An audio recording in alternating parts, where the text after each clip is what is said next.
আবারও খবরের শিরোনামে কৃষ্ণনগর, আবারও কৃষ্ণনগরে খুন। এবার ছেলের হাতে খুন হলো বাবা। এমনই চাঞ্চল্যকর ঘটনাটি ঘটেছে নদিয়ার কৃষ্ণনগর কোতোয়ালি থানার বারুইহুদা দুর্লভ পাড়া এলাকায়।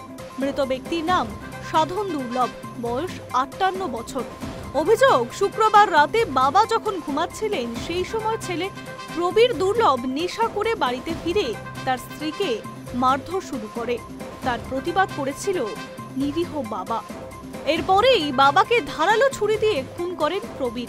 রক্তাক্ত অবস্থায় লুটিয়ে পড়েন বাবা সাধন দুর্লভ। তারপর সেই অবস্থাতেই পরিবারের লোকজন নিয়ে যায় হাসপাতালে। সেখানেই চিকিৎসক মৃত বলে ঘোষণা করে। ঘটনাস্থলে যায় কোতোয়ালি থানার পুলিশ।